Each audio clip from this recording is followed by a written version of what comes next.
Hello दोस्तों, कैसे हैं आप सब। ड्रीम्स मोटो में एक बार फिर आपका स्वागत है। दोस्तों, अगर आपके क्लास 12 के जो बोर्ड एग्जाम्स हैं वो कंप्लीट हो चुके हैं और आप सोच रहे हो कि क्लास 12 के बाद जो नर्सिंग फील्ड है उसमें अपना करियर बनाया जाए, तो आज का वीडियो आपके लिए बहुत ही ज़्यादा इंपॉर्टेंट है, क्योंकि आज के वीडियो में हम डिस्कस करने वाले हैं एक स्टेट में होने वाले नर्सिंग एंट्रेंस एग्जाम के बारे में। आज हम डिस्कस करने वाले हैं कि ये जो एंट्रेंस एग्जाम कंडक्ट करवाया जाता है, आप उसमें किस तरीके से पार्टिसिपेट कर सकते हो, इस एग्जाम का सिलेबस क्या है, एलिजिबिलिटी क्राइटेरिया क्या है, इस एग्जाम के थ्रू आप कौन कौन से स्टेट में एडमिशन ले सकते हो वहाँ के कॉलेजेस में, और किस तरीके से वहाँ पर क्या क्या फैसिलिटीज अवेलेबल है, और किस तरीके से अगर आप इस एग्जाम में पार्टिसिपेट करते हो तो आप किस तरीके से जो अपनी बीएससी नर्सिंग की डिग्री है या जीएनएम या फिर एएनएम का जो डिप्लोमा प्रोग्राम है उसको किस तरीके से कंटिन्यू कर सकते हो। तो दोस्तों, ये वीडियो आपके लिए बहुत ही ज्यादा इंपॉर्टेंट है, तो वीडियो को एंड तक जरूर देखें, जिससे जो एंट्रेंस एग्जाम है उससे रिलेटेड जो भी इंपॉर्टेंट पॉइंट्स हैं उनके बारे में आपको कंप्लीट पता चल सके। हम ना सिर्फ एलिजिबिलिटी क्राइटेरिया, सिलेबस या फिर एग्जाम के बारे में डिस्कस करने वाले हैं, बल्कि ये भी डिस्कस करने वाले हैं कि ये जो एंट्रेंस एग्जाम कंडक्ट करवाया जा रहा है इसका एप्लीकेशन फॉर्म कब रिलीज होगा, 2023 में एग्जाम कंडक्ट करवाया जाएगा। तो आपके लिए बहुत ही इंपॉर्टेंट है, तो जो भी पॉइंट्स डिस्कस किए गए हैं उनको एक एक करके जरूर सुने,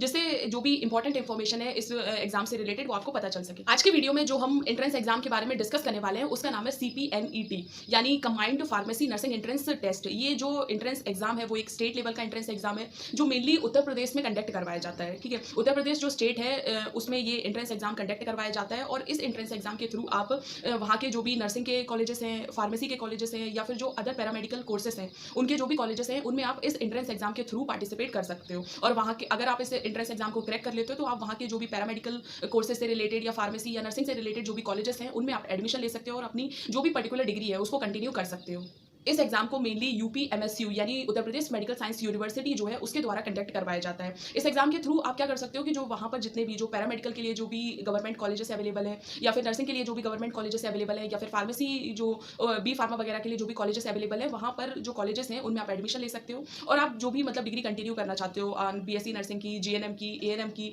फार्मेसी के लिए, या फिर मतलब BMLT वगैरह जो भी पैरामेडिकल कोर्सेस हैं उनसे रिलेटेड जो भी डिग्री आप कंटिन्यू करना चाहते हो आप वहाँ से कंटिन्यू कर सकते हो। जैसा कि मैंने आपको बताया कि ये एक स्टेट लेवल पर होने वाला एंट्रेंस एग्जाम है, तो जो भी स्टूडेंट उत्तर प्रदेश से बिलोंग करते हैं वही इस एंट्रेंस एग्जाम में पार्टिसिपेट कर सकते हैं। इस एंट्रेंस एग्जाम के थ्रू आप जो उत्तर प्रदेश में जो गवर्नमेंट कॉलेजेस हैं BSc नर्सिंग के लिए या GNM ANM के लिए, या फिर जो बी फार्मा वगैरह के लिए, BMLT वगैरह के लिए जो भी गवर्नमेंट कॉलेजेस अवेलेबल हैं उन गवर्नमेंट कॉलेजेस में आप इस एंट्रेंस एग्जाम के थ्रू एडमिशन ले सकते हो और वहां पर अपनी जो भी पर्टिकुलर डिग्री है उसको कंटिन्यू कर सकते हो। सेकंड पॉइंट में हम डिस्कस करेंगे कि ये जो एंट्रेंस एग्जाम स्टेट लेवल पर कंडक्ट करवाया जाता है इसका एलिजिबिलिटी क्राइटेरिया क्या है। तो इसका बेसिक एलिजिबिलिटी क्राइटेरिया ये है कि जो भी स्टूडेंट इस एंट्रेंस एग्जाम में पार्टिसिपेट करने वाले हैं उनका जो 12th क्लास है वो कंप्लीट होना चाहिए बायोलॉजी मेन सब्जेक्ट से, या फिर मतलब जो भी आर्ट्स वगैरह के जो भी सब्जेक्ट हैं वो होने चाहिए। अगर अदर पैरामेडिकल कोर्सेज में एडमिशन लेना है तो उसके लिए, अगर आपको नर्सिंग की डिग्री को कंटिन्यू करना है, BSc नर्सिंग, GNM ANM वगैरह कंटिन्यू करना है, तो आपके क्लास 12th में बायोलॉजी मेन सब्जेक्ट होना ही चाहिए, क्योंकि ये एक स्टेट लेवल पर होने वाला नर्सिंग एंट्रेंस एग्जाम है। तो अगर आप उत्तर प्रदेश स्टेट से बिलोंग करते हो तो आपके पास मतलब जो उत्तर प्रदेश स्टेट का जो डोमिसाइल है वो होना चाहिए। मेनली ये कब जरूरत पड़ती है कि जब आपको कॉलेज में एडमिशन के लिए जब काउंसलिंग होती है तो वहाँ पर आपको जो डोमिसाइल है उसकी रिक्वायरमेंट होती है। तो जो भी स्टूडेंट अगर इस एंट्रेंस एग्जाम में पार्टिसिपेट करने वाले तो वो एक बात याद रखें कि उनके पास उत्तर प्रदेश स्टेट का जो डोमिसाइल है वो जरूर होना चाहिए। इसके बाद हम डिस्कस करेंगे कि ये जो एंट्रेंस एग्जाम कंडक्ट कराया जाता है इसका सिलेबस क्या है। तो इसका बेसिक सिलेबस है, क्योंकि ये एक मतलब 12th के बाद होने वाला स्टेट लेवल का एंट्रेंस एग्जाम है, तो जो भी मतलब आप पर्टिकुलर जो भी डिग्री के लिए इस एंट्रेंस एग्जाम में पार्टिसिपेट करने वाले हैं, चाहे पैरामेडिकल कोर्सेज के लिए, बी फार्मा, BMLT या फिर BSc नर्सिंग के लिए आप कंटिन्यू करने वाले हैं, तो उसका जो बेसिक सिलेबस है वो है क्लास 11th और क्लास 12th के जो भी मतलब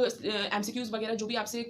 एग्जाम में पूछे जाएंगे वो क्लास 11th और क्लास 12th का जो भी बेसिक सिलेबस है, फिजिक्स, केमिस्ट्री और बायोलॉजी, उसी से रिलेटेड आपसे जो भी क्वेश्चन है वो पूछे जाएंगे। तो आप में से जो भी स्टूडेंट मतलब अगर जिनका एलिजिबिलिटी क्राइटेरिया फिलअप हो रहा है और जिन्होंने कहीं पर भी अभी एप्लीकेशन फॉर्म फिलअप नहीं किया है और उनको नर्सिंग जो है उसको कंटिन्यू करना है, तो आप इस एप्लीकेशन फॉर्म को फिलअप कर सकते हैं। ये एक अच्छा एंट्रेंस एग्जाम है जिसमें आप पार्टिसिपेट कर सकते हैं, और जो गवर्नमेंट यूपी में जो भी मतलब नर्सिंग कॉलेजेस हैं या फिर जो बी फार्मा के लिए कॉलेजेस हैं, BMLT वगैरह के लिए जो भी कॉलेजेस हैं उनमें आप एडमिशन लेके अपनी जो पर्टिकुलर डिग्री है उसको कंटिन्यू कर सकते हो। इस एग्जाम का जो एप्लीकेशन फॉर्म है उसकी जो एक्सपेक्टेड डेट है वो जून 2023 है, यानी जून 2023 तक इस एंट्रेंस एग्जाम का जो एप्लीकेशन फॉर्म है वो फिलअप होना स्टार्ट हो जाएगा, और एग्जाम जो है वो जुलाई 2023 तक कंडक्ट करवाया जाएगा। तो अगर आप में से कोई भी स्टूडेंट मतलब इंटरेस्टेड है, एलिजिबिलिटी क्राइटेरिया फिलअप कर रहे हैं, तो आप इस एंट्रेंस एग्जाम का जो एप्लीकेशन फॉर्म है उसको जरूर फिलअप करें और इस एंट्रेंस एग्जाम में पार्टिसिपेट करें। इस एंट्रेंस एग्जाम से रिलेटेड या नर्सिंग फील्ड के कोई भी एंट्रेंस एग्जाम से रिलेटेड या स्टडी से रिलेटेड कोई भी डाउट, कंफ्यूजन या क्वेश्चन है तो आप कमेंट में पूछ सकते हैं। होप सो दोस्तों आपको वीडियो पसंद आया हो तो वीडियो को लाइक जरूर करें। Thank you so much for watching.